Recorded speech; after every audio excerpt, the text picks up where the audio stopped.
A seguir, alguns versículos poderão encher o nosso coração, fortalecer a nossa fé, nos alegrar, nos animar nesta noite.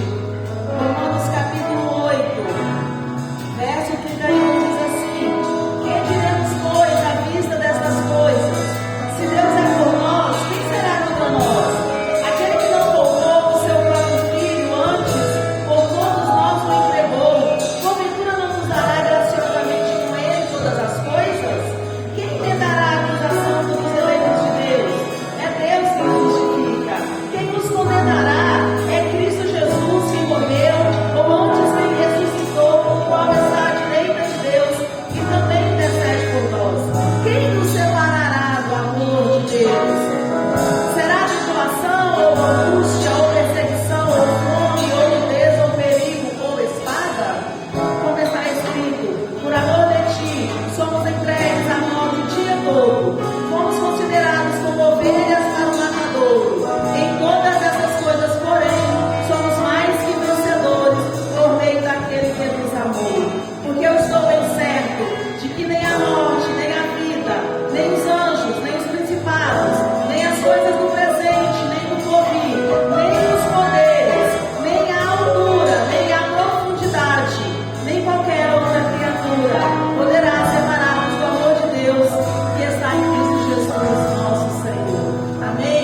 Graças a Deus por estarmos aqui juntos em louvor ao Senhor. Muito louvor ao Senhor. O Senhor é sempre digno de todo louvor. Amém? De todo louvor. De todo louvor em todo o tempo. Vamos ler a palavra do Senhor no livro dos Provérbios.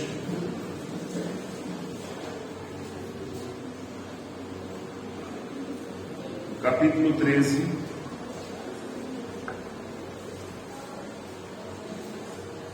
Provérbios 13.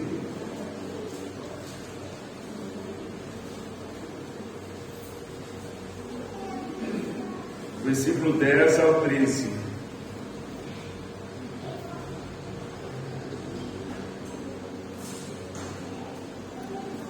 Provérbios 13, do 10 ao 13. Amém? Todos encontraram aí? A palavra do Senhor nos diz assim: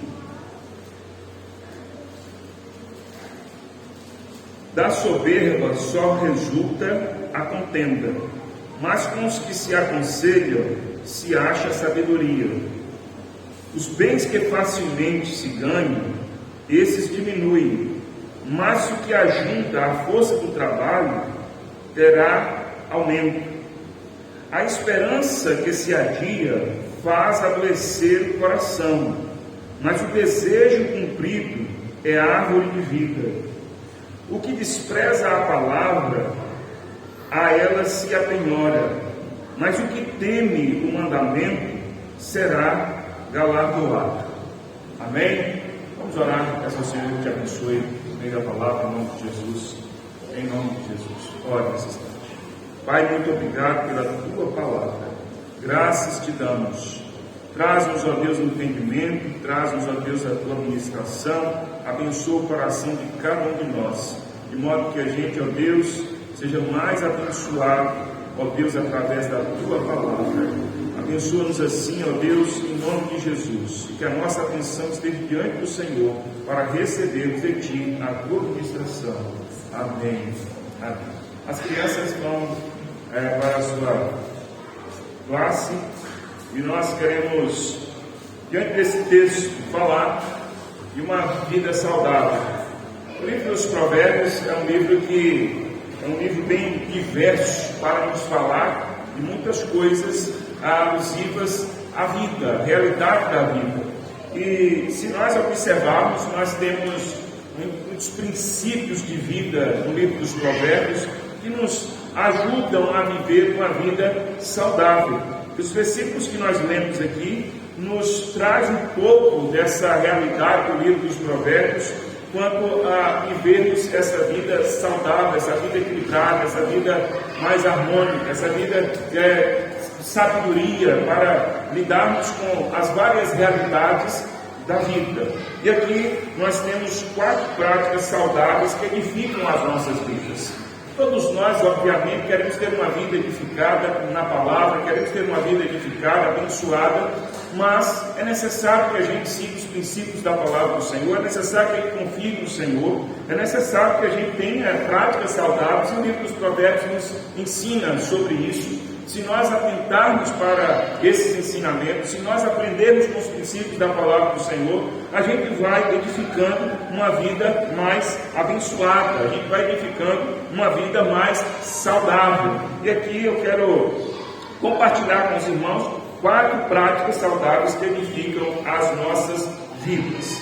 A primeira delas é buscar a sabedoria. Versículo 10 nos diz: da soberba só resulta a contenda, mas com os que aconselham se acha a sabedoria.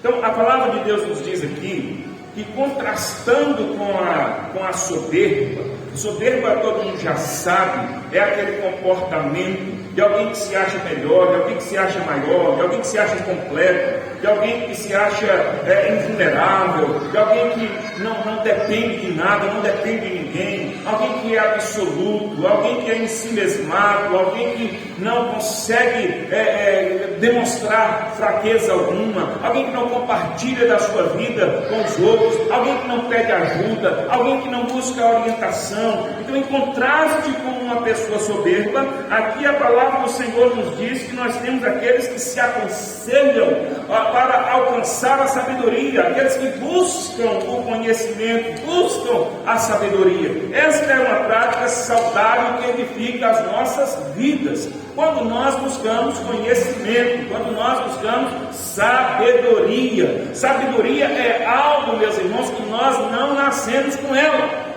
Nós não nascemos com sabedoria. Sabedoria é algo que nós construímos, que nós adquirimos, que inclusive a gente pode pedir a Deus.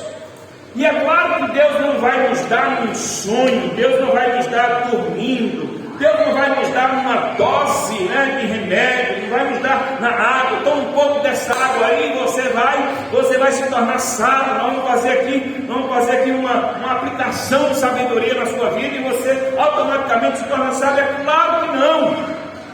Quando a palavra do Senhor nos diz que nós podemos buscar sabedoria e Deus nos dá abertamente, é claro que o Senhor vai nos proporcionar situações, circunstâncias, momentos, realidades que nos darão a chance de pensarmos e agirmos com sabedoria. E é assim que nós vamos construindo uma vida saudável, é assim que nós vamos sendo edificados na prática da sabedoria, quando nós buscamos, quando nós nos empenhamos para aprender, para receber do Senhor a sabedoria. Sabedoria tem a ver com saber. Sabedoria não é uma virtude que a pessoa nasce com ela e fala, nossa, a pessoa já nasceu assim, uma pessoa sábia. Sabedoria não tem a ver, meus irmãos, com inteligência simplesmente. Sabedoria é a capacidade de avaliar as situações, avaliar os fatos e tomar decisões mais acertadas, tomar as melhores decisões e fazer aquilo que é correto. Então a palavra do Senhor está nos dizendo aqui que a pessoa abençoada, a pessoa saudável, que edifica a sua vida, na verdade, é essa pessoa que se aconselha e acha sabedoria, essa pessoa que busca o conhecimento. Aqui, de um modo específico, fala de aconselhar com quem? Com outros. De onde vem o conhecimento, se não de outras pessoas? Todo o conhecimento que você tem, que eu tenho, todo o conhecimento que a gente busca vem de outras pessoas, ou não? Todo conhecimento vem de outras pessoas. Às vezes a gente fala assim, tive uma ideia. É verdade, às vezes a gente tem alguma ideia original, mas certamente essas ideias só são possíveis por conta de todo o conhecimento prévio que a gente já tem, de toda a capacitação que a gente já recebeu e que nos deu a condição para termos alguma boa ideia, uma nova ideia, mas sempre amparado pelo conhecimento que nós recebemos dos nossos pais, dos nossos professores, dos nossos irmãos, dos nossos amigos, das pessoas da nossa convivência. Então a pessoa que busca o conhecimento, a pessoa que busca a sabedoria dos outros, que se aconselha com o outro, que busca o conhecimento do outro, essa pessoa, ela se torna uma pessoa sábia. Não tenhamos qualquer dúvida, se nós queremos ter uma vida mais saudável, nós devemos buscar a sabedoria. A coisa que mais nos impede de buscar a sabedoria está aqui, é a soberba. Nos diz aqui, a soberba só resulta a contenda. Da soberba só se resulta contenda, desforte, prejuízo. Ao contrário de nós buscarmos sabedoria, e nós nos aconselharmos para alcançarmos sabedoria. Irmãos, eu tenho falado isso aqui tantas vezes. Nós precisamos, não me leve a mal com a expressão, nós precisamos ser mais inteligentes. Nós precisamos ser mais inteligentes para sermos mais sábios. Sermos mais inteligentes é ficar antenado para buscar o conselho do outro. O conselho do outro não é simplesmente, irmãos, a gente chegar e falar assim, ô fulano, me aconselha aqui, eu estou nessa situação aqui, estou nessa, não sei o que eu faço, não sei se eu vou para um lado ou para o outro, que decisão que eu tomo. Não é simplesmente assim. Isso também se faz. A gente busca o conselho do outro, a gente compartilha, a gente conversa. a gente troca ideias, a gente compartilha as nossas experiências, os nossos desejos, os nossos planos, busca conselho no outro, literalmente. Mas não é só assim, não é só nessa conversa formal. A gente precisa observar, as realidades, a gente precisa observar o que está acontecendo à nossa volta. Como que as coisas estão sendo feitas, como que as coisas estão andando, como que as coisas estão caminhando, como está funcionando para as outras pessoas. É assim que a gente busca sabedoria. A sabedoria está em todo lugar. A sabedoria está em todo lugar e a gente precisa observar, conseguir colher a sabedoria através da vida de outras pessoas.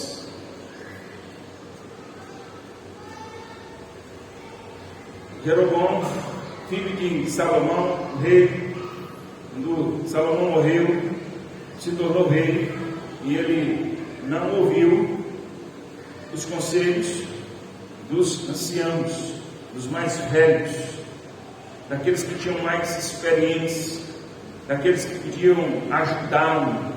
Ele preferiu ouvir os seus amigos, os seus pares, aqueles mais contemporâneos a ele. É a ideia de muita gente, dizer assim, não, mas esse não serve para mim, essa visão está ultrapassada, essa visão é antiquada. Eu quero viver dentro dessa realidade aqui. E falta um pouco de ousadia, para poder olhar e colher de todas as formas. Por outro lado, tem gente que é fechada para as coisas novas, fechada para a coisa de agora, as coisas modernas. E se nós formos sábios, a gente vai estar aberto para observar e colher os bons frutos de todas as formas à nossa volta. E isso edifica as nossas vidas. É uma prática saudável, quando a gente observa como as coisas estão acontecendo, como as coisas estão funcionando, principalmente naquilo que são as nossas necessidades. Nós precisamos olhar o que são as nossas necessidades. Quais são as minhas necessidades? Quais são as minhas preocupações? Quais são as minhas angústias? Quais são as minhas fraquezas? Em que eu me sinto impotente, que eu não consigo fazer, que eu não consigo cuidar, que eu não consigo mudar, que eu não consigo resolver? O quê? Quem está fazendo o que eu não consigo fazer? Quem está caminhando no caminho que eu não consigo caminhar? Quem está resolvendo os problemas que eu não consigo resolver? Quem é forte naquilo que eu sou fraco? Preciso observar, preciso ver, preciso aprender. Isso é buscar o conselho, isso é buscar o conhecimento, isso é buscar a sabedoria, para que eu tenha condição de fazer algo diferente, de fazer algo melhor, de fazer algo além do que eu tenho feito. Esta é uma prática saudável que edifica as nossas vidas. Irmãos, tenho falado isso inúmeras vezes, porque infelizmente até me angustia ver pessoas que estão fechadas em si mesmas, pessoas que não avançam, pessoas que não resolvem problemas, pessoas que não mudam a realidade, pessoas que estão empacadas em alguma circunstância, em alguma realidade, e não avançam, e não saem, e não mudam, não resolvem, não conseguem alcançar o objetivo. São pessoas até mesmo que lutam. E às vezes nós nos enganamos. Mas eu tenho lutado, sim, mas você tem lutado, mas não tem alcançado a vitória, não tem alcançado o objetivo. E às vezes a gente para e pensa assim, mas eu tenho lutado, eu tenho feito, eu tenho agido, eu tenho... Sim. Aí nós nos contentamos com essa nossa boa intenção, com essa boa ação de estar fazendo alguma coisa. Mas não basta estar fazendo alguma coisa. É como se nós estivéssemos tomando o remédio errado. E não adianta a gente dizer para a doença, mas eu estou tomando remédio, estou fazendo tratamento, mas está usando o remédio errado. A doença não vai embora se estiver tomando remédio errado. Se estiver fazendo o tratamento errado, a doença não vai embora. Não vai funcionar. Mas eu estou tomando remédio todo dia certinho, no horário certo, sem pecar, sem errar. Eu estou seguindo aqui o tratamento, mas é o remédio errado. Põe na sua cabeça isso. Não adianta você querer receber o resultado tendo a atitude indevida. Às vezes a falta de sabedoria nos leva a essa condição. E nós tantas vezes gastamos o nosso tempo, gastamos o nosso esforço, nos cansamos e certamente tantas vezes nos frustramos porque o resultado não vem por falta de sabedoria, por falta de nós buscarmos o conhecimento, o aprendizado, o saber como que faz, o saber como que age, o saber como que luta, o saber como que funciona. Nós precisamos dessa prática que nos traz edificação, essa prática saudável que edifica as nossas vidas. Amém? Quando você conversa com alguém te conta uma coisa, uma experiência, alguém te conta uma coisa boa, uma coisa nova, você precisa estar pescando ali, um aprendizado. O que eu estou aprendendo com isso aqui? O que eu estou aprendendo com isso aqui? Entendeu? Eu gosto muito de conversar com pessoas mais velhas. É muito bom. Você aprende muito conversando com pessoas mais velhas. Não é isso? Eu converso muito com o Marcos. Converso muito mesmo. Essa pode se encontrar. Mas que ele até me fala assim, eu não sei como é que você tem tanta conversa, tanta paciência para conversar com pessoas mais velhas. Eu falei que você não sabe como que é bom.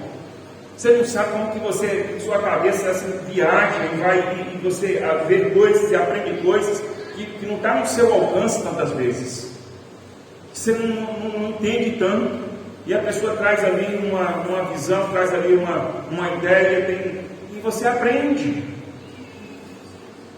Você aprende. Não é que você aprende só, você aprende o que fazer, o que não fazer, você aprende muitas coisas. Entenderam, irmãos? Então nós precisamos estar abertos para buscar sabedoria, porque essa é uma prática saudável que edifica as nossas vidas. Se nós estivermos atentos, nós receberemos. E é assim que Deus nos dá sabedoria. É assim que o Senhor nos proporciona o saber. Através das experiências, das oportunidades que Ele nos dá. Se nós aproveitarmos, se nós estivermos atentos, a gente vai captar, a gente vai receber. A sabedoria está em todo lugar. Basta a gente querer colher, basta a gente querer. Né? Você já esteve, só para concluir esse ponto aqui, você já esteve assim num lugar onde tem uma árvore frutífera que você não gosta daquela fruta? Já teve assim? Você está ali, pode estar caindo no chão, pode estar um fruto bonito, mas não te interessa, não é? Pensa aí, uma fruta que você não gosta, você está lá, aquela árvore ali, cheia daquela fruta, e aquilo não te interessa, não te apetece, não te enche os olhos, não é? Não dá água na boca. Você fala assim, aí alguém te oferece, tem isso aqui, você não quer levar não? Pega uma sacola ali. Você não tem. Às vezes você até recebeu alguma coisa por educação, você fala assim, vou dar para alguém, eu não gosto disso aqui. Alguém te deu uma sacola daquela fruta que você não gosta. Aí você dá para alguém. Não é?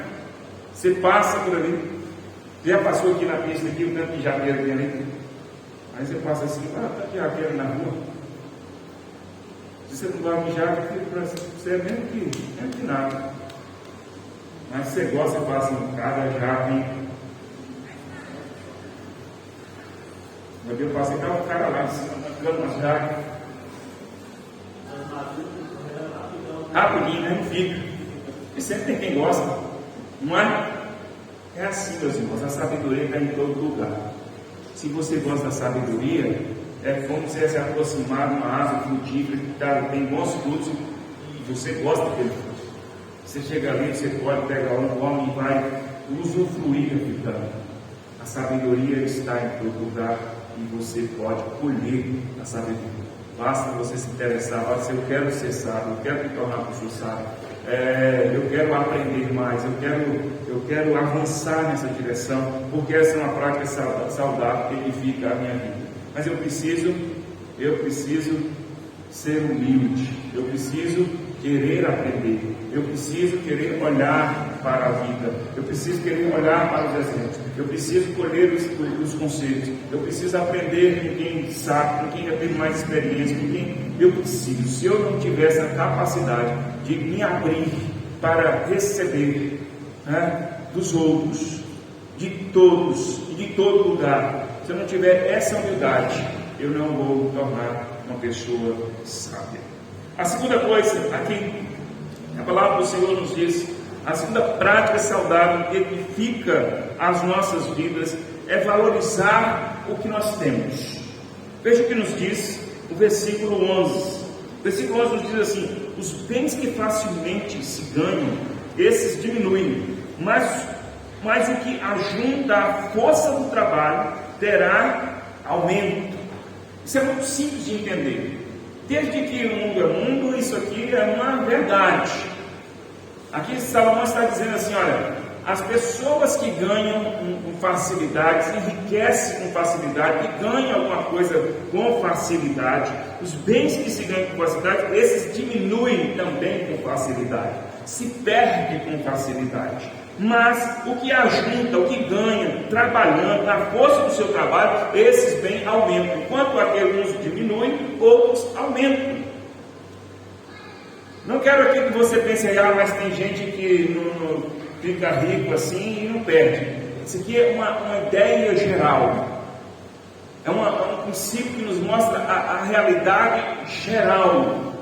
Que quer nos dizer o que, meus amados irmãos? O que eu quero colocar aqui é que a palavra de Deus está nos dizendo que nós precisamos valorizar o que nós temos. Não quer dizer que se nós ganharmos alguma coisa que nós vamos perder. Aqui não está dizendo simplesmente como alguém ganhou uma herança, por exemplo. Se eu ganhei uma herança, a Bíblia está dizendo que eu vou perder. Herança é uma coisa que ninguém trabalhou para receber.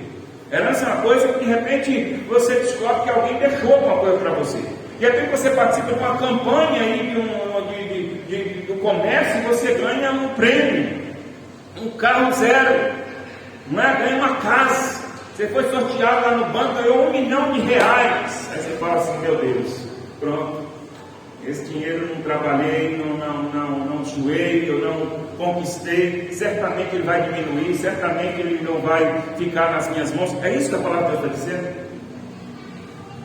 Será que todos nós estamos fadados à incompetência, a não conseguir administrar, a não conseguir gerenciar, a não conseguir gerir qualquer coisa que a gente tenha ganhado?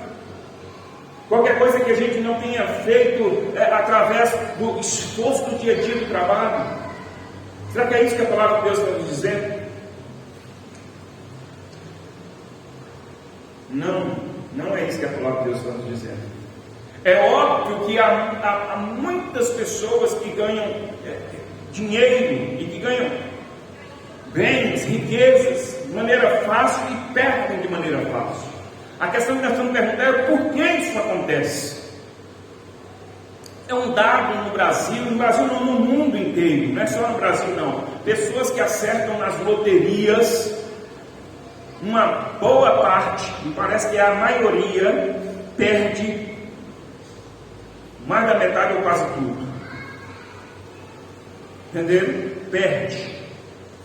Esse dinheiro que veio fácil, que veio de uma vez, perde. A questão, meus irmãos, esse dinheiro é amaldiçoado, esses bens são inadequados, esses bens não têm aprovação de Deus. Pode ser, em algumas realidades sim. A questão é por que isso acontece. E é isso que que eu quero colocar aqui, que nós devemos ter em nossos corações a atitude de valorizar o que nós temos, independentemente do quanto é. E que o que está querendo colocar aqui também é a forma como se ganha. Quando a palavra de Deus nos diz aqui que os bens que facilmente se ganham, não está falando aqui não está falando aqui de uma herança especificamente, que vem fácil, mas de pessoas que ganham ilegalmente, pessoas que ganham de modo errado, pessoas que ajuntam riquezas, bens de um modo errado, e que isso diminui. E a Bíblia nos diz que pessoas que têm dinheiro, elas estão mais suscetíveis a algumas realidades difíceis. Por exemplo, um pobre vai ser sequestrado para pedir resgate? Não vai. Entendeu? É isso que a Bíblia diz, não vai. O pobre não vai. Está aqui no versículo 8, com as suas riquezas se resgata o homem, mas o pobre não ocorre ameaça. Vai versículo 8, se você ler anteriormente o que nós lemos. Entendeu? O rico se pega e resgata, ele tem o que pagar, ele corre mais perigo. Agora o pobre não, o pobre está livre. Isso quer dizer que é melhor ser pobre do que rico? Você está falando de que é uma realidade diferente. Se nós não soubermos fazer a leitura da realidade, se nós não soubermos viver a realidade, a gente mete os pés pelas mãos. Ou seja, o que eu quero colocar aqui é que nós precisamos valorizar o que nós temos. Se é muito ou se é pouco, nós precisamos valorizar. Porque a pessoa que ganha alguma coisa com esforço, com dedicação, porque a pessoa que trabalha, está duro para ganhar alguma coisa, ele consegue ir aumentando. Por que normalmente é assim? Porque essa pessoa valoriza o que ela tem, ela sabe o quanto ela se esforçou, ela sabe o quanto ela trabalhou, ela sabe que não veio de graça, ela sabe quanto custa para ter alguma coisa. Então, pessoas que valorizam o que têm são pessoas que vivem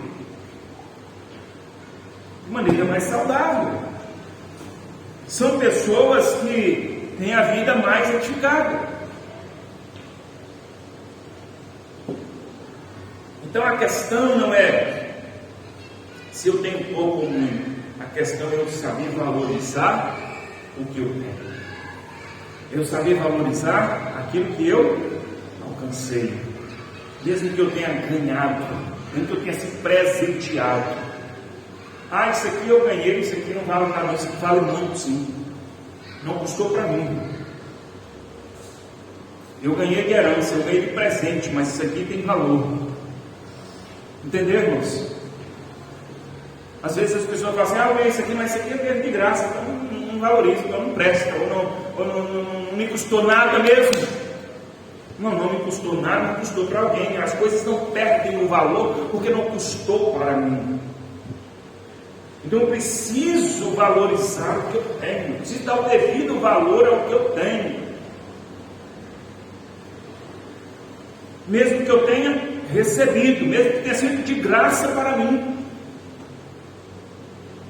Quando a gente aprende a fazer isso, a gente consegue ter uma vida mais saudável, a gente consegue edificar melhor as nossas vidas.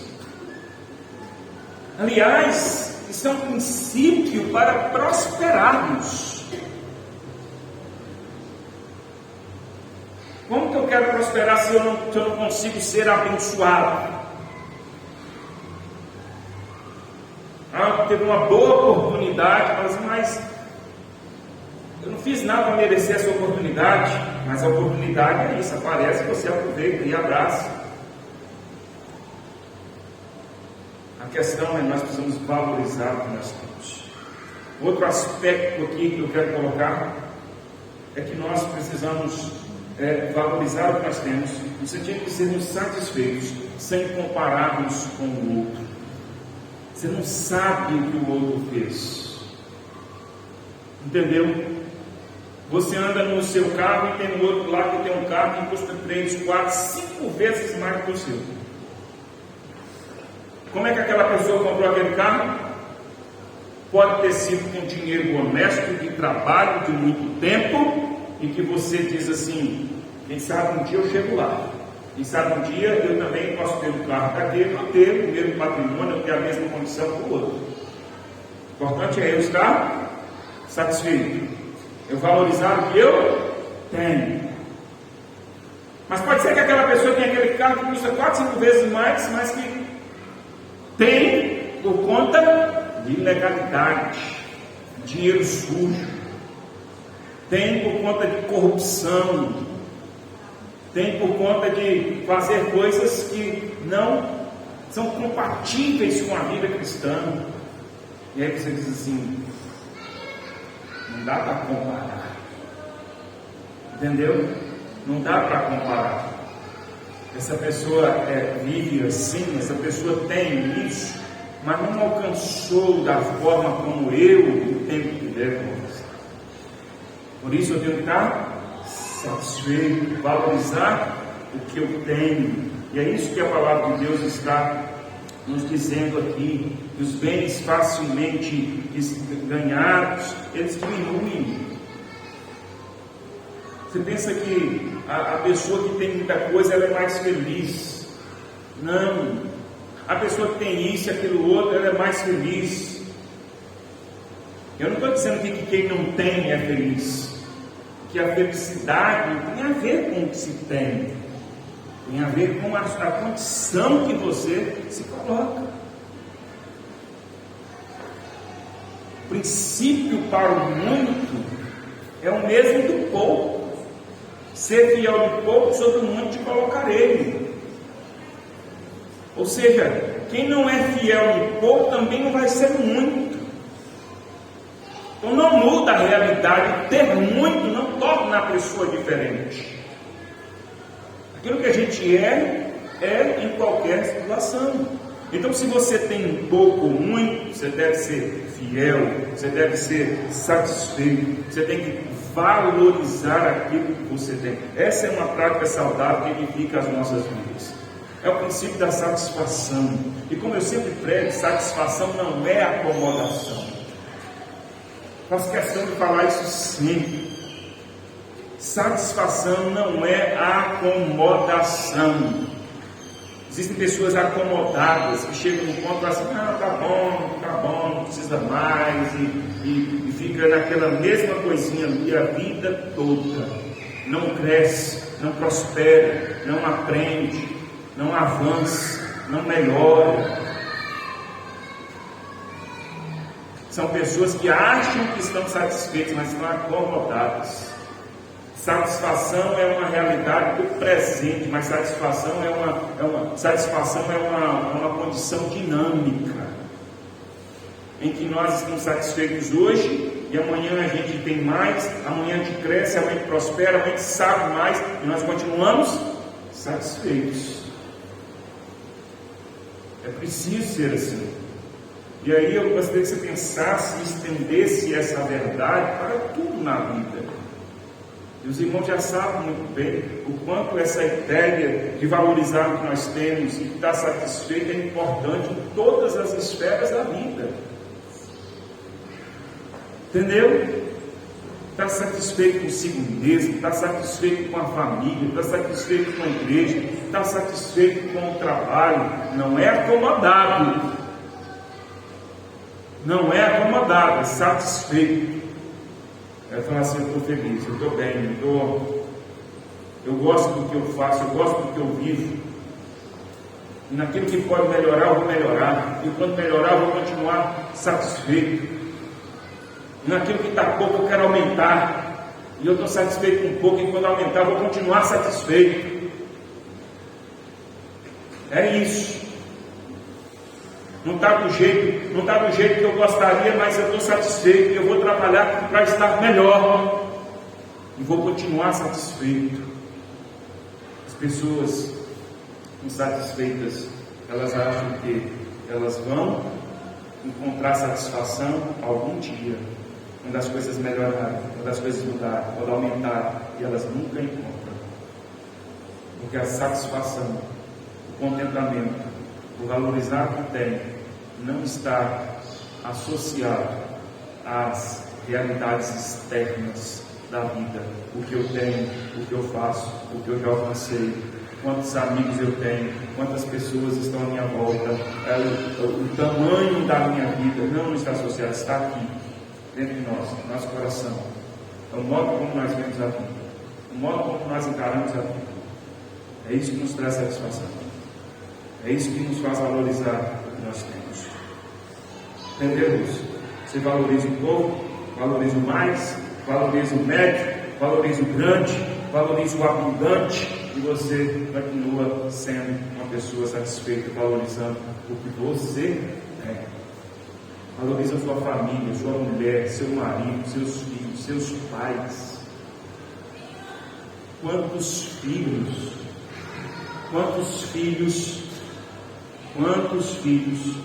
descobrem que seus pais são valorosos só depois de muito tempo? Passam a valorizar depois de muito tempo. Por quê?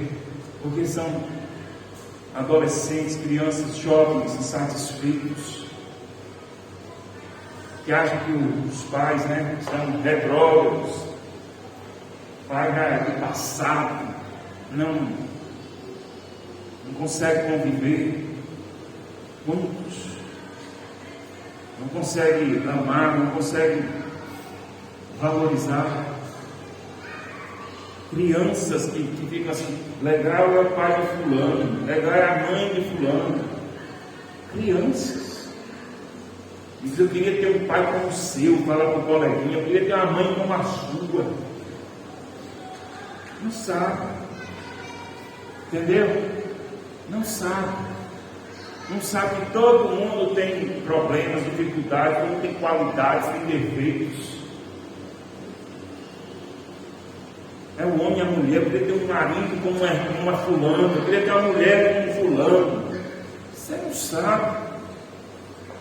Isso é fruto de não valorizar o que tem, de descontentamento. Quando a gente aprende a valorizar o que tem, em todos os sentidos, nós temos aí uma prática saudável que edifica as nossas vidas. Não tenha qualquer dúvida disso. A terceira coisa é realizar os planos. Veja o versículo 12, que nos diz assim: a esperança que se adia faz adoecer o coração, mas o desejo cumprido é árvore de vida. Vou ler de novo. A esperança que se adia faz adoecer o coração, mas o desejo cumprido é árvore de vida. Veja só o que está nos dizendo aqui. De maneira simples, está nos dizendo aqui: a esperança que se adia, ou seja, a esperança é algo que você tem uma expectativa de realizar, o que você espera, são os seus planos. Quando se adia, isso adoece o coração. Isso causa danos para as nossas vidas. É um tipo de maltrato para nós mesmos. E que eu posso dizer aqui nos nossos dias que adoece de verdade mesmo. A esperança que se adia, que deixa para frente, que não se realiza, que não se concretiza. Por outro lado, a palavra de Deus nos diz: mas o desejo cumprido, aquilo que você espera, que você deseja, que planeja, que você cumpre, é árvore da vida. Ou seja, é uma alusão à árvore da vida no jardim que traz vida, que cura, que nos beneficia. E aqui nós temos mais uma prática saudável que edifica as nossas vidas, que é realizar os nossos planos. Isso não quer dizer que todos os nossos planos vão ser realizados. Isso não quer dizer, meus irmãos, que algumas coisas que a gente planeja não vão ficar para longo prazo. Algumas coisas que planejamos é a longo prazo, algumas coisas que planejamos fica para uma situação oportuna. O que a palavra de Deus está nos dizendo aqui é de situações em que nós temos o poder, temos a condição, nós temos a habilidade de fazer e não fazemos.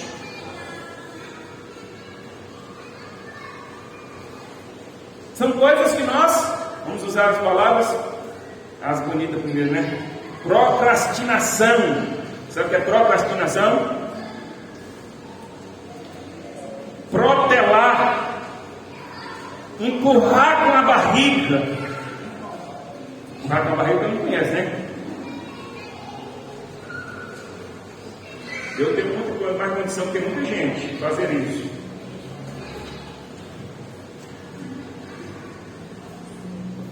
Entendeu? Quando a gente fala que a pessoa está empurrando com a barriga, está dizendo que está deixando para frente, está adiando. A gente não reclama de alguém, que não chegou o tempo de fazer, que não há condição de fazer, que não há competência, não há uma realidade favorável para fazer alguma coisa. Nem quando diz não está fazendo, não fez, está procrastinando, está protelando, está empurrando com a barriga. A gente não diz isso para uma pessoa nessa realidade. Quando a gente diz que está procrastinando, está protelando, está empurrando com a barriga, nós estamos falando de pessoas que podem, pessoas que têm condição, pessoas que já tiveram tempo, pessoas que vivem a realidade favorável para fazer e não fazem, e não vivem. E a palavra de Deus nos diz que adoece a pessoa, adoece a alma, isso é prejudicial. Nós queremos, desejamos e ficamos adiando, isso faz adoecer o coração. Mas a pessoa que tem o desejo cumprido, realizado, é árvore da vida. Você já viu quando você conclui algo que você deseja, quando você conclui algo que você planeja, você pensa, você diz, eu quero realizar algo, eu quero fazer algo. Você vê como é que isso traz uma satisfação? Por outro lado, todos nós, em pequenas coisas, ou talvez em coisas maiores e mais importantes, nós temos essas duas experiências.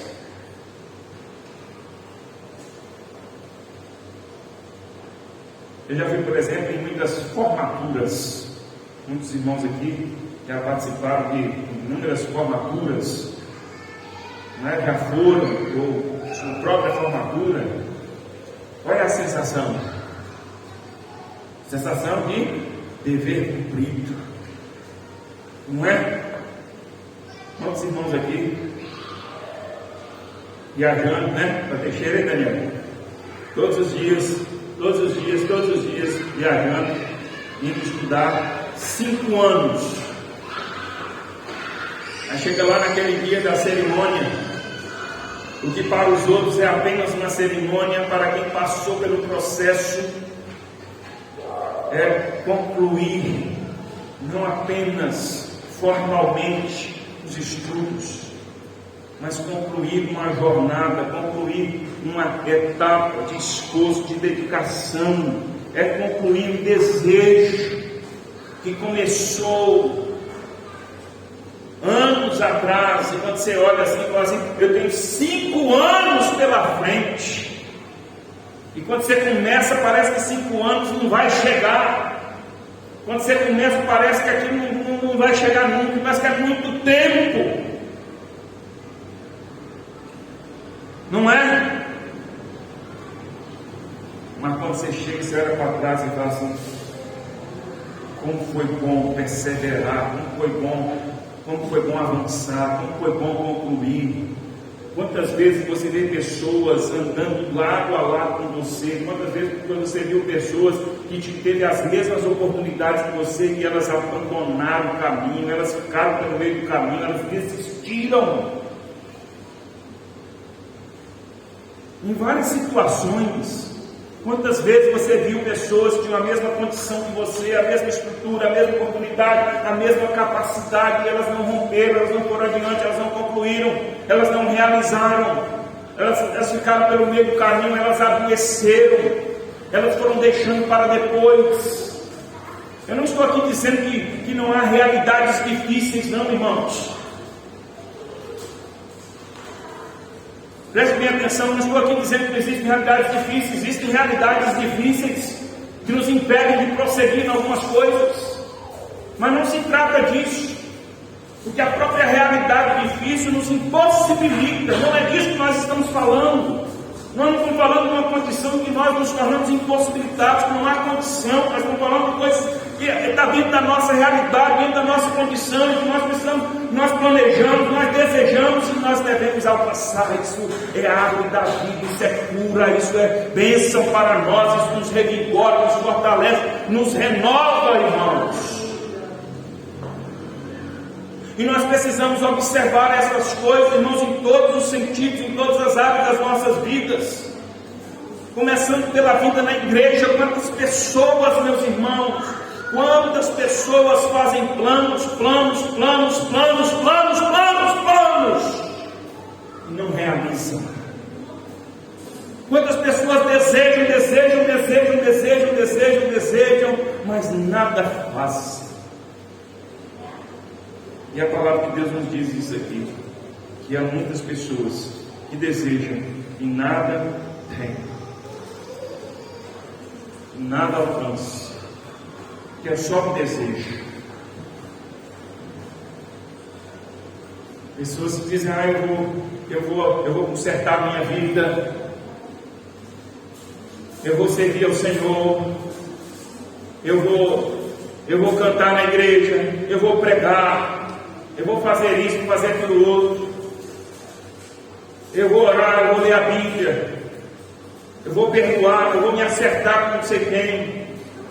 E não tem como você falar assim: olha, eu quero fazer, mas eu estou sem dinheiro, eu estou sem condição, depende de não sei quem, depende só de você, não depende de ninguém, coisa que não depende de dinheiro, coisa que não depende de outra pessoa, coisa que depende simplesmente da nossa atitude, do nosso querer, coisa que depende de nós nos rendermos ao Senhor, de nós nos humilharmos, de nós cedermos à vontade do Senhor, de nós renunciarmos a nós mesmos, renunciarmos o mundo, de nós nos entregarmos, nos dedicarmos a fazer para o Senhor. Quantas vezes a pessoa deseja ter uma família melhor e acha que vai ter como? Acha que é dinheiro? Acha que é com o tempo, não com o passar do tempo? Essa coisa do tempo, isso me angustia, isso me irrita. Às vezes não sei nem a palavra mais certa, mas me incomoda essa coisa do tempo, principalmente quando fala de criança. Pais que falam assim: não, isso aí é uma fase, vai passar. Não passa não. Gente que vai deixando a coisa correr solta e acha que o tempo vai resolver. Não vai. Entendeu? Não vai. O tempo vai te adoecer. O tempo vai te transtornar. O tempo vai se tornar um peso para você, que você vai olhar para trás e falar assim: olha, eu estou do mesmo jeito, eu estou na mesma condição. O menino, a criança, o filho, ao invés de melhorar, piorou, porque só piora. O menino está tendo, a criança está tendo as dificuldades. A Bíblia, a palavra de Deus nos diz aqui, que a estultícia nasce no coração da criança. A criança já nasce pecadora, já nasce com essa assim de ser, de pender para o pecado mesmo. Mas aí a Bíblia diz que se corrige com a disciplina. Mas a disciplina resolve aquele muitos problemas. Aí alguém diz assim: não, é a fase. Você está dizendo assim: passa, isso passa. O tempo passa, mas isso não, as coisas só pioram. Então às vezes a gente fica achando que com o tempo a gente vai fazer, com o tempo a gente vai resolver, com o tempo a gente vai. Com o tempo. Entendeu, irmãos?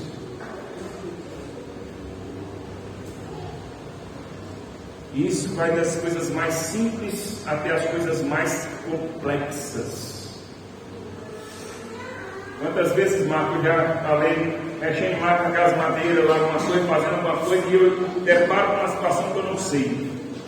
E aquilo me trava, eu fico chateado, eu fico angustiado, eu quero fazer uma coisa e dali em diante eu não sei o que fazer, eu fico. E já houve situações que eu deixar que eu quero lá por muito tempo. E ficar angustiado, ficar chateado, porque aquilo realmente angustia a gente. Quando você quer fazer uma coisa, você não sabe, você não consegue, você fica assim.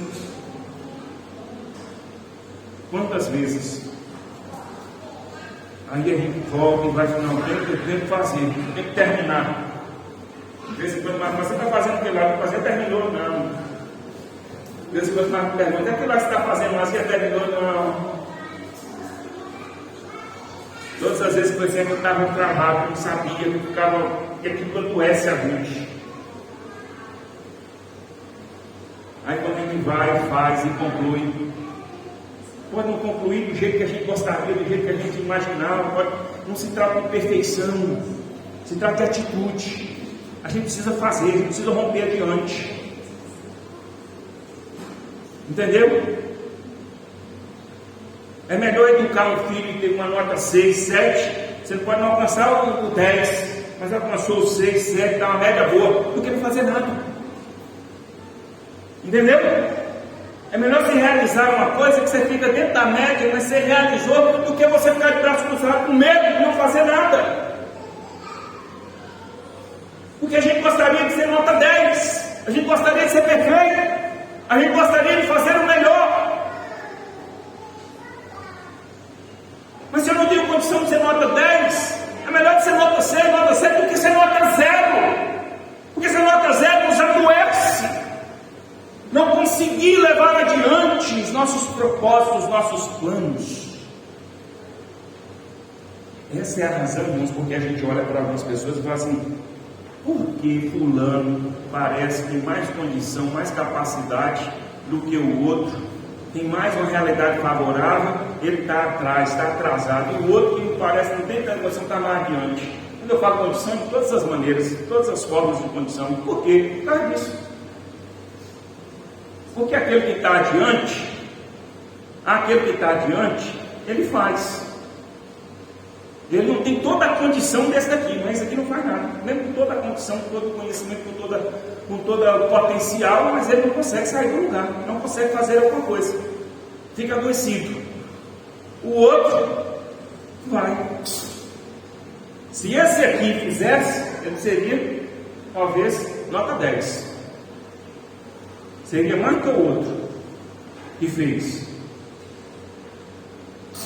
Mas é muito mais importante fazer do que você ficar olhando simplesmente o potencial.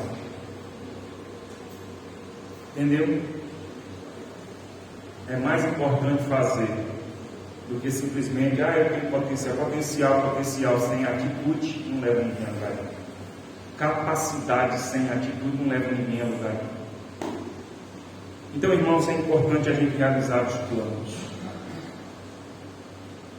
Há poucos dias eu conversava com alguém que falava da agenda, tem uma agenda que planeja, mas eu sou o contrário, eu não tenho essa agenda e eu não estou aqui falando que está certo ou errado, não. Entendeu? Tem gente que planeja, fala assim: olha, eu quero daqui um ano fazer isso, alcançar tal coisa, daqui eu tenho um projeto a curto prazo, a médio prazo, a longo prazo, e eu quero alcançar tal coisa, eu quero chegar aqui, eu quero transformar isso aqui nisso aqui, eu quero multiplicar tal coisa, eu quero dobrar isso aqui, eu quero percorrer mais tanto aqui na minha caminhada. Tem gente que planeja a agenda, e se consegue o objetivo, se consegue avançar, se consegue realizar, ótimo. Ótimo. A questão aqui não é o método, não é se você tem uma agenda, se você faz um plano ou não. Não estou ensinando você pegar uma agenda, você tem que planejar o que você vai fazer, o que você não vai, o que você vai fazer daqui 6 meses, daqui a um ano, as suas contas, as suas realizações, seu conhecimento, sua vida assim, assado. Não estou falando isso. Se é por meio de uma agenda, de um planejamento, ou se é no dia a dia, se é no improviso, se é na realidade do dia a dia, não importa. Nós precisamos realizar os nossos planos, os nossos desejos, aquilo que planejamos, aquilo que desejamos, aquilo que nós temos capacidade de fazer, nós devemos fazer. Como nós falamos aqui no outro dia, que a realidade da vida cristã é medida entre aquilo que a gente sabe e aquilo que a gente faz. Não é isso que Tiago nos fala, que nós falamos aqui? Aquilo que a gente sabe, que você sabe que deve fazer o bem, fazer a coisa certa e não faz, você está cometendo um terrível pecado. Ou seja, a vida cristã é medida por aquilo que a gente sabe e aquilo que a gente faz. Se a gente tem capacidade de fazer, a gente deve fazer. E é isso que a palavra do Senhor está nos dizendo aqui. Nós devemos realizar os nossos planos. você planejou, você tem condição de fazer, há necessidade de fazer, faça. Isso vai te abençoar, isso vai te fortalecer, isso é árvore da vida, isso é revigorante, como nós falamos aqui. É muito prazeroso, é vital para nós concluirmos, realizarmos, alcançarmos algo planejado, algo que nós desejamos. É muito importante para nós. Entendeu? É muito importante a gente alcançar os nossos objetivos quando está no nosso poder, na nossa condição de fazer. A última coisa, o versículo 13, que nos diz assim: o que despreza a palavra, a ela se apenhora, mas o que teme o mandamento será galardoado. É obedecer a palavra. Essa é a última prática saudável que eu quero colocar aqui, que edifica as nossas vidas. Salomão disse que quem despreza a palavra de Deus, quem despreza o mandamento do Senhor, a palavra do Senhor, esse fica penhorado a ele, esse fica devedor. Quando a gente despreza, a gente fica devedor. Quando você não conhece, desprezar aqui é quando você teve a oportunidade. É algo muito parecido com o que nós falamos anteriormente aqui, mas aqui especificamente em relação à palavra. Quando a gente despreza a palavra, quando a gente ignora, quando a gente não obedece à palavra, nós ficamos aqui devedores à palavra.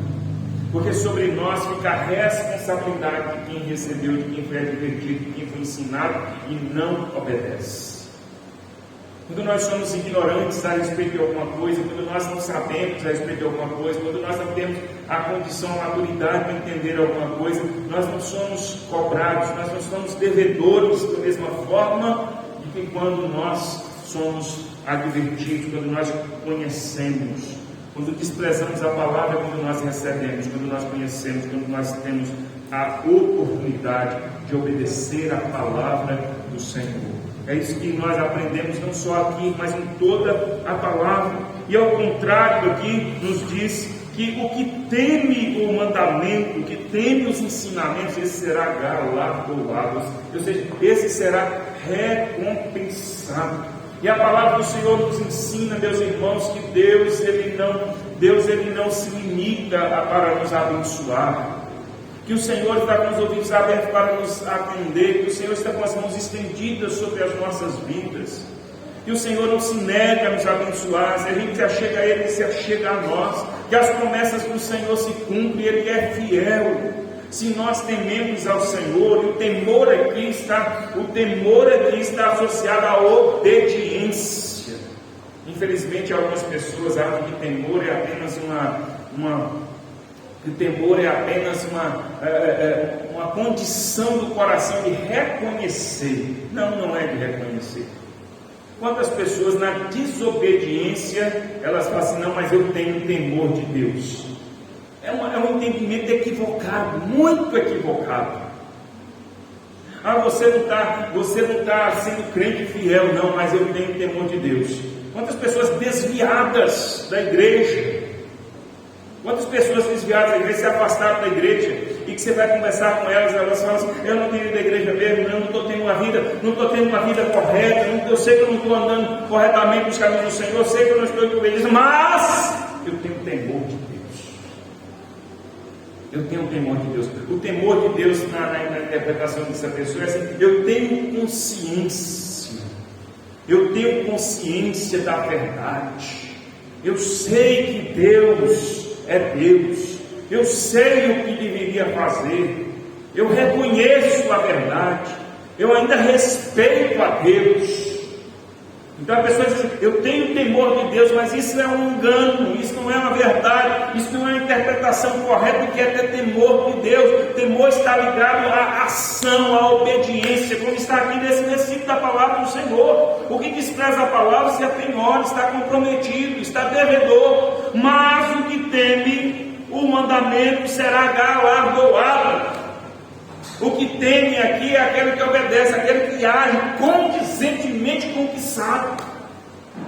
Se eu sei que Deus é bom, que Deus é fiel, que Deus é verdadeiro, que eu tenho que andar na presença dele, que eu tenho que obedecer, isso é temor. Mas isso tem que ser na ação, tem que ser na prática, tem que ser na realidade. Não apenas no entendimento, não apenas no conhecimento, tem que ser vida prática. Entendemos? Temor do Senhor é isso. Temor do Senhor é associado extremamente à obediência. E quando a palavra de Deus nos fala de temor, ela está sempre nos mostrando resultados, consequências. Porque esta é uma das razões, é uma das motivações que nos leva a entender por que nós devemos ter temor. Porque quem tem temor do Senhor ou não tem, certamente tem consequências. Aqui está dizendo que quem despreza a palavra fica comprometido, apenhorado, está comprometido, fica devedor. Mas quem teme a palavra, quem tem os ensinamentos do Senhor, será galardoado, será recompensado. Porque quem obedece, a palavra do Senhor nos diz que o ato de obedecer, que nós servimos ao Senhor em obediência, nos traz os bons resultados.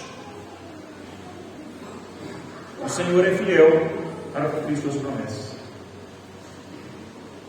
Entendeu? Jesus disse assim: olha, deixa eu mostrar para vocês aqui uma questão sobre o temor. Jesus disse: vocês estão preocupados com o diabo, vocês estão temendo o diabo, que pode tocar no corpo. Jesus está falando da questão física, material. Vocês estão preocupados com isso, e por isso vocês têm temor, vocês têm receio. Por isso vocês às vezes estão mais preocupados em defender uma realidade mais terrena, mais material. E eu vou dizer a vocês que vocês estão pensando de maneira errada. Vocês têm que temer ao invés do diabo, que pode tocar no corpo, pode matar o corpo, mas vocês não estão temendo a Deus, que pode matar o corpo e lançar a alma no inferno. Então Jesus está dizendo assim: ó, pensa nas consequências. E aí, mede aí as consequências.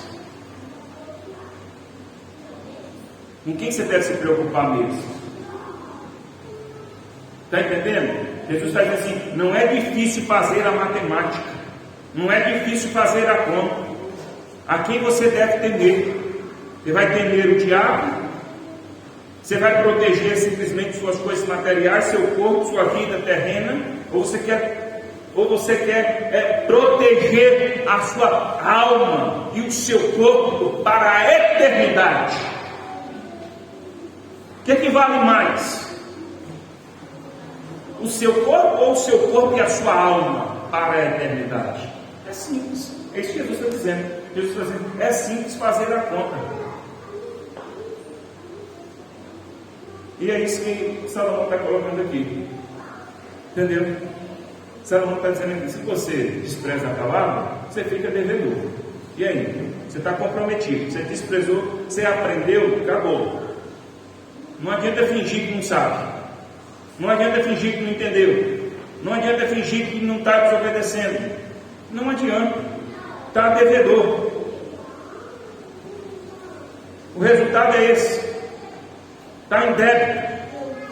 Agora, se nós tememos, se nós obedecemos, nós temos recompensa, galardão, nós temos bênção sobre as nossas vidas. E aí é simples fazer a conta. O que é melhor? O que é mais vantajoso? Não é que a palavra de Deus está dizendo assim: você tem que sempre buscar uma vantagem. Mas servir a Deus é vantajoso em tudo. Numa ótica espiritual, numa ótica de Deus, numa visão de Deus, num parâmetro bíblico, servir a Deus é sempre vantajoso. Não há nenhuma realidade em que nós servimos ao Senhor enquanto nós não servir a Deus nesse quesito, nesse ponto, não tem vantagem. Não há nenhum quesito em que a gente pode dizer assim: servir a Deus nesse ponto, nessa realidade, nesse aspecto, nós estamos em desvantagem. Podemos chegar a essa conclusão numa visão humana, carnal, pecadora, querendo defender a nós os nossos interesses, a nossa carnalidade. Aí a gente pode chegar a essa conclusão. mas numa visão de Deus, nos parâmetros de Deus, conforme a vontade de Deus, que é boa, perfeita e agradável. Aí a gente sabe assim, tudo. Servir ao Senhor é bom em tudo. Servir ao Senhor é vantajoso em absolutamente tudo. Então é fácil fazer a se a gente obedece a palavra, a gente está tendo uma prática saudável que edifica as nossas vidas. E às vezes, irmãos, deixa eu falar uma coisa aqui para concluir. Preste bem atenção nisso. As bênçãos de Deus nem sempre chegam pela mesma porta que nós tivemos a ação da obediência. Deixa eu te explicar isso rapidinho para você entender. As bênçãos de Deus nem sempre chegam pela mesma porta da prática da obediência. Você teve uma prática aqui de obediência, não quer dizer que você vai ter um resultado ali, nessa mesma situação, por essa mesma via. Às vezes você é obediente aqui e a bênção vem de lá. Você fez a coisa boa aqui, alguém faz a coisa boa de lá, não é daqui. Você fala assim, mas eu plantei aqui e Deus fez eu colher dali. É assim. Entendeu? Deixa eu só dar um exemplo para você. A Bíblia diz que se você ajudar o pobre, se você socorrer o necessitado, você vai ser abençoado. E você vai ser abençoado por quem? Por Deus, obviamente. Não é? A Bíblia fala que quem dá ao pobre empresta a Deus. Não é? Não é isso? Então Deus vai te abençoar. Agora Deus vai te abençoar através da vida do pobre. Eu falo nesse mesmo sentido material. É através da vida do pobre? Não. Não é. Você está entendendo? Você fez aqui e Deus te abençoou lá. Você fez aqui. Não dá para você fazer a conta aqui para assim, não, eu fiz aqui e tive um resultado. Eu dei e recebi. Eu fiz e fez para mim. A gente tem que viver para Deus. Fazer o que é certo, obedecer. Às vezes a gente cai na tolice e fala assim, mas eu ajudo tanto fulano, abençoo tanto a vida de fulano, e fulano não está nem aí, fulano nunca me ajuda, nunca me abençoa. Quem vai te abençoar é Deus. E não é pela vida de fulano. Se fulano não reconhece, se fulano não faz nada por você, se fulano não te valoriza, não importa. É Deus quem vai te abençoar. Não se preocupe em abrir as portas para abençoar, para obedecer. Abra as portas para obedecer e para abençoar. Que Deus vai abrir as portas. Aliás, as portas de Deus estão abertas para nos abençoar. Amém? Pratiquemos essas ações saudáveis que edificam as nossas vidas. Fique de pé no seu lugar, vamos orar. Nós vamos participar da ceia.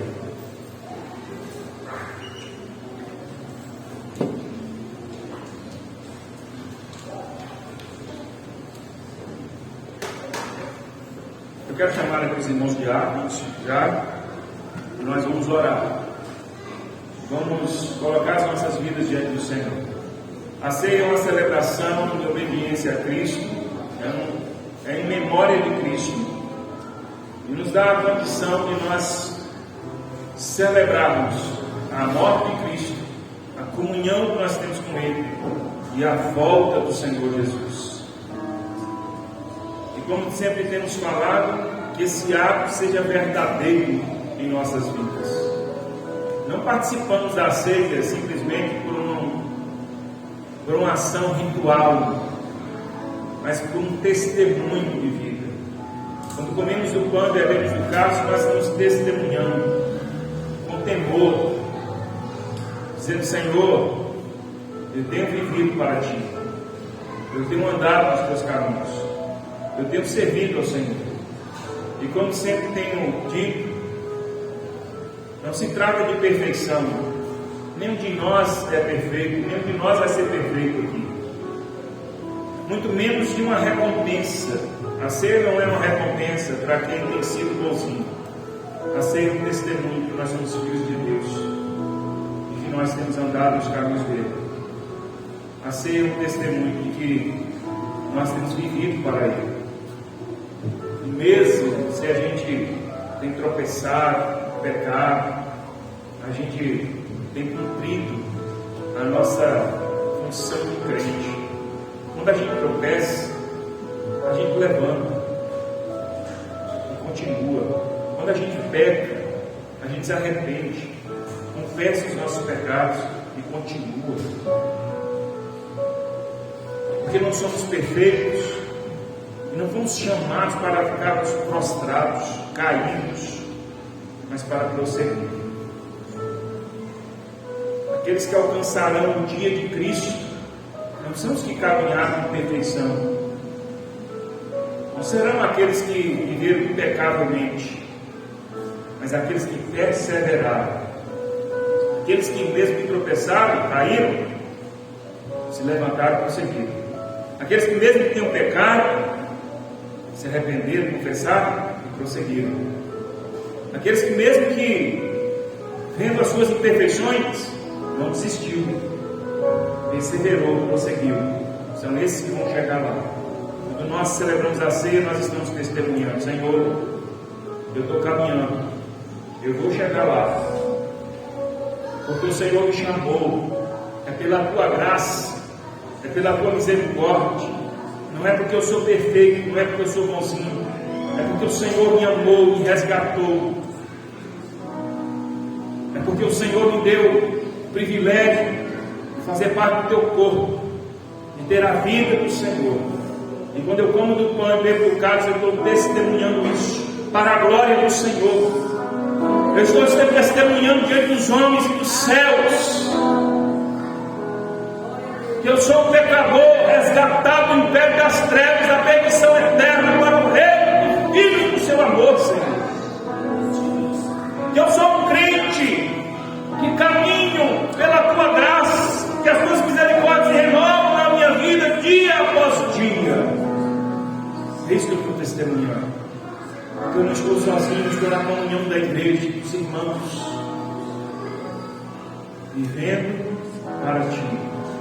Que honra, que privilégio, que graça podemos comer do pão e beber do cálice, testemunhando que nós servimos a Cristo. A Ele seja a honra, a glória para todo sempre. A Ele seja a honra, a glória para todo sempre. A Ele toda a glória ao Senhor. Faça uma oração nesse instante, apresente a sua vida, dê graças ao Senhor, louve ao Senhor, se humilhe diante do Senhor e diz: Senhor, eu quero participar da ceia nesse momento para a Tua glória, para o Teu louvor, quero adorar o Senhor, eu quero ser vivo, em nome de Jesus. Faça uma oração nesse instante. Pai, muito obrigado. Obrigado, Senhor, por estarmos aqui. Obrigado por nos ensinar a termos práticas saudáveis, para que as nossas vidas sejam edificadas. Nós queremos dia após dia termos uma vida edificada no Senhor, na Tua palavra. Nós queremos prosseguir perseverantemente, porque o Senhor é fiel e bom, o Senhor tem nos fortalecido. Continua nos abençoando, Senhor, pois dependemos do Senhor todos os dias. Nós vamos, ó Deus, comer do pão e beber do cálice. Ó Deus, em memória de Cristo. Ó Deus, rememorando que o Senhor Jesus morreu na cruz do Calvário para nos salvar, jamais nos esqueceremos disso. É baseado no sacrifício de Jesus que nós caminhamos, que nós avançamos, que nós perseveramos. Renova sobre nós a Tua graça e misericórdia, Senhor. Eis aqui, ao Senhor a honra, a glória e toda a adoração, ao Senhor todo o louvor. Aqui estamos porque o Senhor é bom, porque o Senhor é fiel, porque o Senhor é poderoso.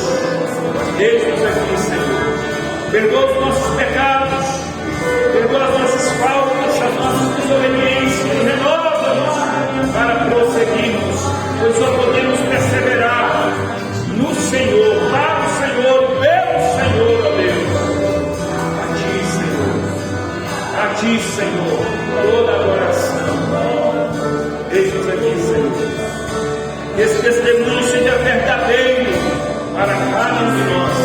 Em nome de Jesus. Em nome de Jesus. Para nós, irmãos, para nós a ceia é um memorial. O pão é pão e o cálice é o cálice. Não contém nem se transforma no corpo ou no sangue de Cristo. O valor está no nosso testemunho, na nossa fé. Não há poder no pão ou no cálice. O poder de Cristo está sobre nós continuamente. Nós estamos testemunhando que o poder de Cristo está sobre nós. Que a misericórdia e a graça do Senhor nos alcança todos os dias. Não é algum erro do pão bebermos do cálice que nós somos empoderados, agraciados, mas nós testemunhamos que nós somos salvos todos os dias, alcançados todos os dias, pelo poder, pela graça, pela misericórdia do Senhor Jesus. Cada um vai receber o pão e o cálice, com temor e honra, gratidão, louvor ao Senhor nosso Deus.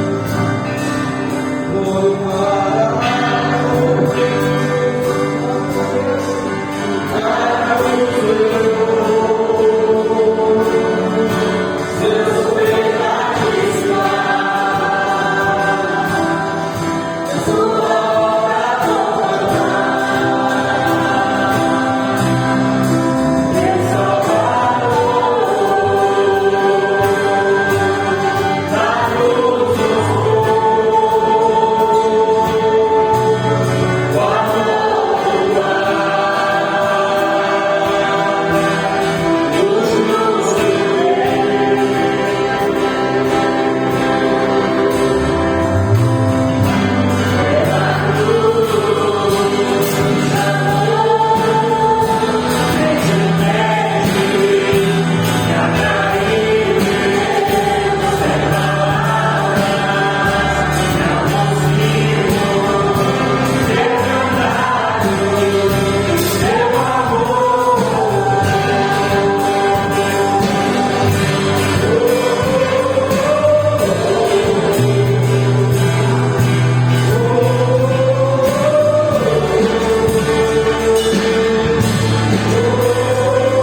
Receber e não recebeu.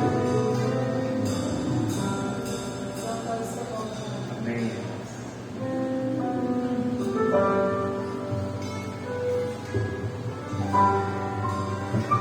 A palavra do Senhor nos ensina que o Senhor Jesus, tomando o pão, partilhou com os seus discípulos,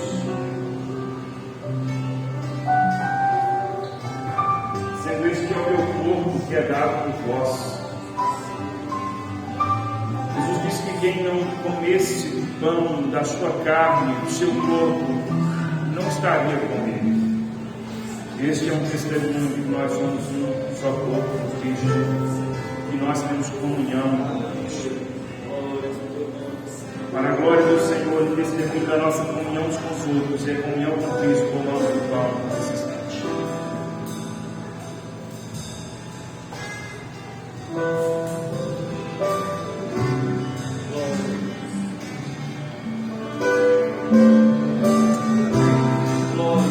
Glória a Deus. Aleluia. Aleluia. Senhor Jesus, semelhantemente compartilhando o cálice,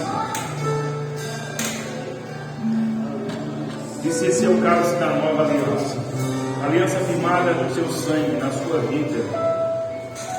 Jesus disse que quem não tivesse a vida dele, não tinha vida em si mesmo. Ao bebermos do cálice, nós testemunhamos que a vida de Cristo foi derramada na cruz, para que nós pudéssemos recebê-la. E nós testemunhamos que recebemos a vida de Cristo. Pela fé, somos poderosamente abençoados com a vida eterna. Levamos do cálice nesse instante.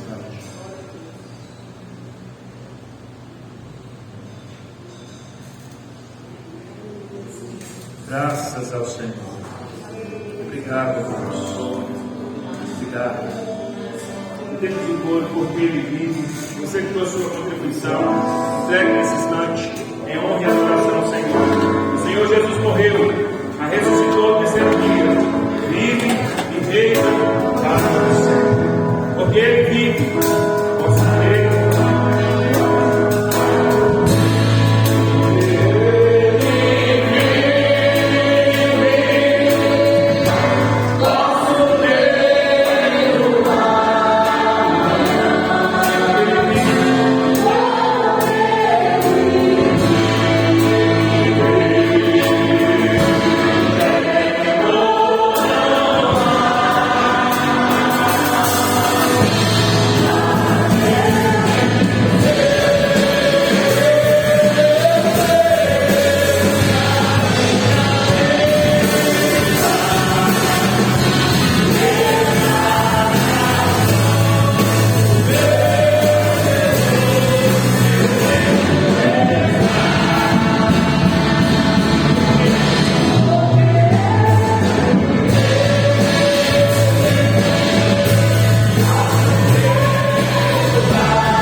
Obrigado por cada irmão, Senhor, que tem perseverado e andado na caminhos. Obrigado pela oportunidade de cultuarmos ao Senhor. Recebe sempre a nossa adoração. Obrigado pela semana que está começando. Obrigado pela vida, Senhor.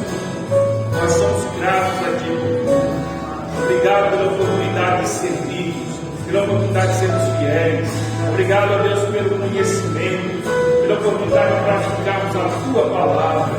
Agradecidos estamos ao Senhor por tudo, porque o Senhor vive e reina para sempre e é fiel para conosco, sempre fiel.